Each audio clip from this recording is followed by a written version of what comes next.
I have a friend who works as a product manager at a fairly large tech company. Good salary, stable job, a neat career ladder where every year you move up one small, respectable step. From the outside, his life looks very correct. Whenever we meet for coffee, he opens his laptop. Not because he has urgent work, but because it makes him feel like he's not falling behind. Once, almost whispering to himself, he said, "I'm not tired because I work too much. I'm tired because I always feel like I'm late." Late for what, exactly? Nothing obvious. Deadlines are met, projects are on track, KPIs are fine. And yet inside his head, there's a quiet background notification constantly running. I should be better by now. I should be faster. I shouldn't still be here. That feeling makes it impossible for him to fully inhabit anything he's doing. Even when he's resting, it feels like he's borrowing time from something more important, like relaxation itself is a form of debt. One day, his company shut down operations for several days to migrate systems. No work, no meetings, no Slack messages pretending to be quick questions. He didn't travel, he just stayed home.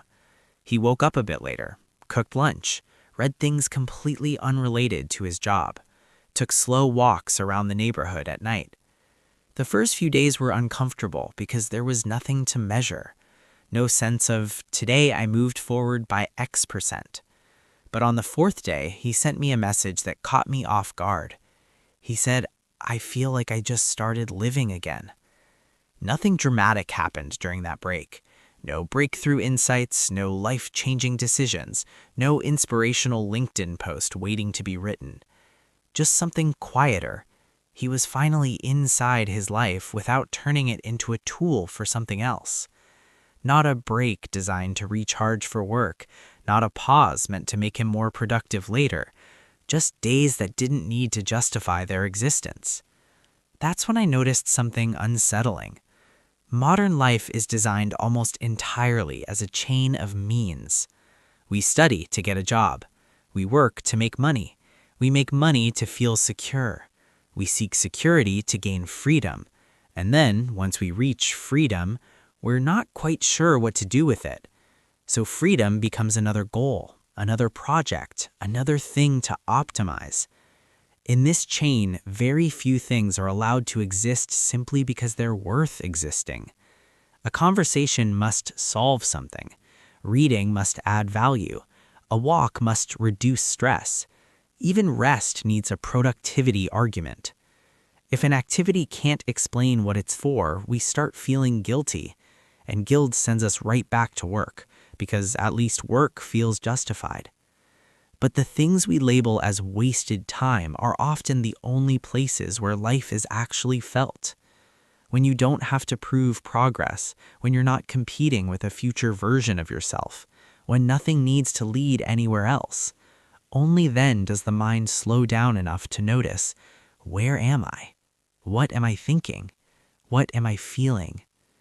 When we're not constantly pulled forward, we finally arrive where we already are.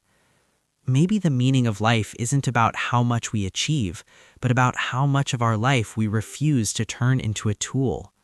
How many afternoons don't need to make sense? How many conversations don't need conclusions? How many actions don't need to unlock the next level? After the break, my friend went back to the same job, same role, same company, same career path. He didn't quit, didn't pivot, didn't follow his passion. The change was much smaller and much harder to notice. He stopped filling every empty space. Some evenings he goes home early and doesn't open his laptop. Some weekends he walks without headphones. Sometimes he watches the rain without asking what it's for. These things look insignificant, but they seem to be what keeps him inside his own life instead of constantly chasing it. So maybe living well isn't about staying on track. Maybe it's about walking a path that doesn't drain you dry. Not about achieving more, but about still being able to feel. And when you can feel that, when you can sense yourself actually being alive, you may not need a grand definition of meaning at all. because the feeling of living, unconverted and unmeasured, might be exactly what you were looking for the whole time.